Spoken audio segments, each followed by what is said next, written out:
This watch just sold for more than a brand new Ferrari. And to anyone who does not know better, it looks like garbage. The dial has gone a muddy brown. There are dark spots crawling across the face. The crystal is cracked. The case is scratched to death. It is the kind of thing you would toss in a drawer and forget about, or drop in a donation box on your way out the door. But here is what stops it from making any sense at all. It did not sell for that much despite looking ruined. It sold for that much because it looks ruined. That is not a typo, and it is not a mistake. In this strange little corner of the watch world, the uglier and more beaten up a watch looks, the more certain buyers will fight to pay for it.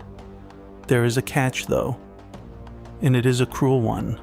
For every ugly watch secretly worth a fortune, there are 1,000 that are worth absolutely nothing, and to your eye, they look almost identical.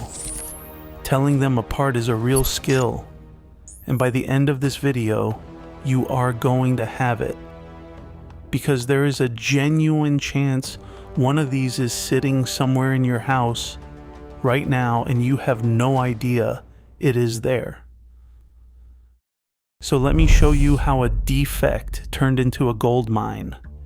Picture the year 2005.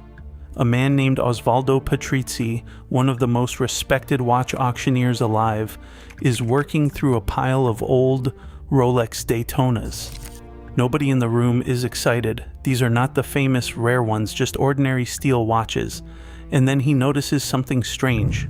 On some of the dials, the 3 little sub-dials that left the factory a clean silver have quietly turned brown. Anyone else would call that damage and move on. Patrizzi does the exact opposite. He calls it rare.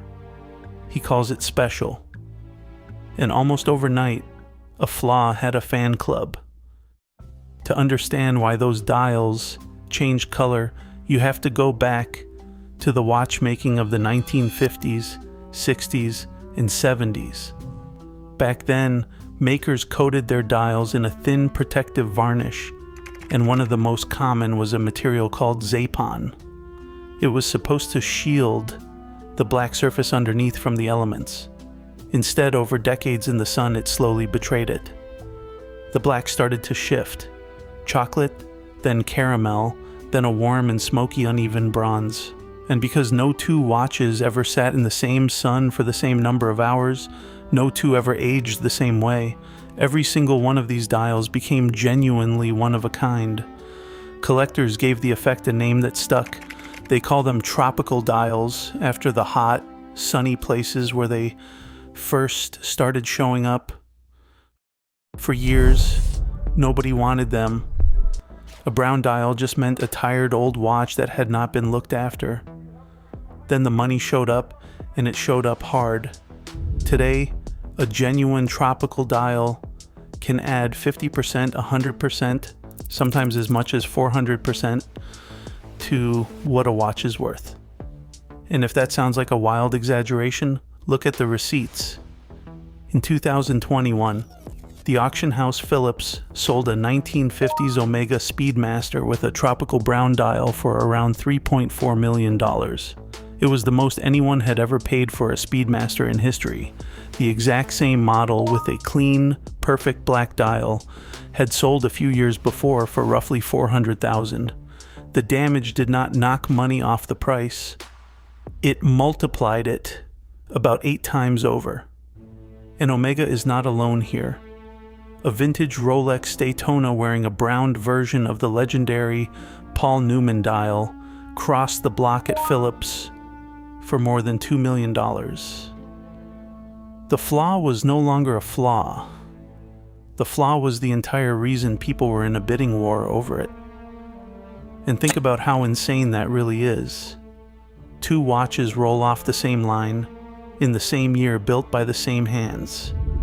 Decades later, one is worth $400,000 and the other's worth $3.4 million. The only thing that changed was the weather where one of them happened to spend its life. And it is not just black turning brown. That same slow chemistry shows up across the whole rainbow, and collectors chase every version of it. White dials that mellowed into warm cream, blue dials that drifted toward a soft purple. There is a nickname for nearly all of them. Take a plain steel Rolex Explorer from the late 1980s. At a Christie's auction not long ago, a normal one sold for around $10,000. A nearly identical example, whose dial had aged into a creamy tone that collectors call Panna, sold for more than double that. Same watch, same year. The only difference was that time had quietly gotten to one of them. Once numbers like that started landing, the hunt was on. Dealers began tearing through old collections and estate sales, praying to find a dial that had aged just the right way. Because a single lucky patch of discoloration could turn a forgotten watch into a small fortune. A flaw the last owner would have apologized for had become the most valuable thing on the entire watch. Now let me stop you before you go tearing your own house apart, because this is the exact moment where the people selling these watches suddenly go very quiet. The truth they would rather you never hear is that the overwhelming majority of brown, faded dials are not treasure at all. They are just water damage, rot, a watch that sat in a damp drawer for 30 years until moisture crept inside and wrecked the face. That kind of brown does not add a single penny. It takes value away, and a clean dial beats it every single time. So the whole game comes down to one question: is this beautiful aging, or is it just decay? And the good news is that you really can learn to see the difference. A genuine tropical dial change color underneath a protective layer that is still completely intact. So the surface should look glossy, smooth, and unbroken. The second you spot flaking, bubbling, or hairline cracks running through the finish, that is your alarm bell. That is damage, not aging. Next, the color should look even and natural, like a slow suntan spread evenly across the whole face, not blotchy stains and dark rings creeping in from the edges. Then check the little glowing markers, the lume. On an honestly aged watch, that lume will have mellowed to a tone that matches everything around it. If the dial looks 100 years old but the markers look factory fresh, someone has been inside that watch, and that is a red flag. The whole thing should tell one consistent story. The dial, the hands, and the markers all aging together in the same drawer over the same decades. When one part looks suspiciously newer than the rest, it usually is. And never underestimate paperwork. An original box, an old receipt, any proof of where the watch has lived can add serious money, because it shows the aging is honest rather than something cooked up last week. Get this part right and you are not only protecting your own wallet, you are seeing something most of the people bidding against you cannot. Even seasoned collectors get burned by a faked dial these days because the counterfeits have gotten frighteningly good. An eye trained on those few honest tells is worth far more than it sounds. The dial is where all of this is most dramatic, but it is not the only place where worse can mean richer. Take the case, the metal body of the watch. Imagine you inherit your grandfather's old watch. It is dull and scratched, so you do the natural thing and take it in to get polished up nice and shiny. You may have just thrown away thousands of dollars. Every polish grinds off a thin layer of metal. The sharp, original edges go soft. The shape the factory built slowly melts away. To a serious collector, a battered but untouched case beats a gleaming, over-polished one every time, because the untouched one is honest. Those scratches are proof nobody has tampered with it. Put two identical vintage watches side by side and the scruffy original can be worth thousands more than its buffed up twin. Same reference, same age. The only difference is that one of them still has all of its original metal. and this market pays a premium for a watch that was simply left alone. That same strange logic runs right through design too. Some watches were called ugly in their own time, weird shapes, unpopular colors, models that gathered dust in shop windows until they got marked down just to move. A handful of those unloved designs are now the ones collectors chase the hardest, and the reason is almost funny. Nobody keeps the watch everyone thinks is ugly, so the few that survived are now rare. Ugly is what protected them. Ugly is the reason they are worth anything at all. If your brain is already running through every old watch in your family, good. That is the whole point. Consider subscribing, because I spend my life digging up the hidden value in watches like these. And the next one I break down could be the twin of something you already own. Now let me get to the part that actually touches your life, because so far every watch we have talked about is worth millions. And I know exactly what you are thinking. None of that is in my drawer, but it is closer than you think. The same forces driving those millions are quietly repricing watches that regular people actually own. Start with vintage Seiko. For decades, these were treated as throwaways, cheap Japanese metal, not serious collectibles, the watch you got just for showing up. Over the last dozen years, some of those exact models have jumped in value by as much as 1,000%. Take the Seiko chronograph from the early 1970s that collectors call the Pogue. It got that name because an astronaut named William Pogue carried his onto a space mission and wore it in orbit. That little chronograph went from bargain bin to hunted trophy. The rugged Seiko divers that soldiers strapped on, nicknamed the Willard, tell the same story. Even Seiko's finest vintage pieces have climbed from around $2,000 a decade ago to well over $7,000, with the best examples going far higher. One collector summed the whole thing up perfectly. A plain Seiko from 1973 can now sell for more than an Omega Speedmaster from the very same year. And Seiko is not even alone down here. Older watches from brands most people have never heard of, names like Universal Genevieve, Longines, and Enikar, are being quietly rediscovered by the kind of collectors who spot things before the crowd does. Below all of that sits a whole layer of genuinely cheap watches hiding in drawers everywhere. The humble vintage Seiko 5 your grandfather wore to the office still trades for as little as $50 to $150, though the clean original ones are creeping up. Old Orient and Citizen Automatics live in the same neighborhood. None of these are going to buy you a house, and that was never the promise.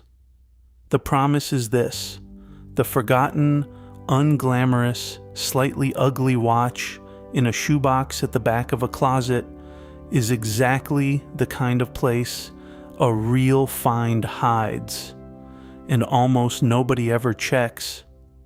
Picture that drawer for a second. A retirement gift from the 70s that nobody wears. A father's dress watch that went to a few weddings and then sat in the dark for 40 years. A dive watch bought on some trip abroad and never thought about again. Any one of them could be worth nothing, and any one of them could be the exception that changes your entire week. So if you do have an old watch and you want to know whether it is treasure or junk, here is exactly what to do. First, find its name and its reference number. The brand is on the dial. The reference number is usually stamped on the back of the case or hidden between the lugs, those little arms where the strap clips on. That number is gold because it tells you precisely what the watch is. Second, look at the dial with the eyes I just gave you, even natural aging under a glossy, intact surface, or blotchy, cracked, flaking damage. One adds value, the other quietly steals it. Third, look at the case. Original and honestly worn, or buffed down and round it off. Original wins almost every time. Fourth, and this is the one that saves people the most heartbreak, do not restore it. Do not send it off to have the dial repainted, the case polished, or the inside swapped out to make it look new. Every one of those choices can erase the exact fortune you are hoping to find. A collector wants the watch as it survived, not as somebody tidied it up. And last, before you sell a single thing, look up what real examples of that reference have actually sold for. The completed listings, the published results from the big houses like Phillips, Christie's, and Sotheby's. Stay sharp while you do it, because a market full of money is a market full of fakes. Some sellers literally bake dials in ovens or blast them with ultraviolet light to counterfeit that tropical color. The tells you just learned, the intact surface and the matching lume, are exactly how you catch them. Strip all of it away, and you are left with one strange and beautiful idea. In this world, the flaw is the fingerprint. The fade, the spot, the honest scratch, none of it is really damage. It is proof that a watch lived a real life and came through it untouched by anyone trying to improve it, but only when it is real. That single line between what aged honestly and what was simply ruined is the whole distance between a watch worth more than a Ferrari and a watch worth nothing at all. So, before you ever call an old watch worthless, and long before you clean one up, look closer. You could be holding a small fortune and not know it yet. And if you thought this one was extreme, wait until you see the next story, where a watch that someone inherited and very nearly gave away for free ended up selling for a full $1 million. That one is even harder to believe.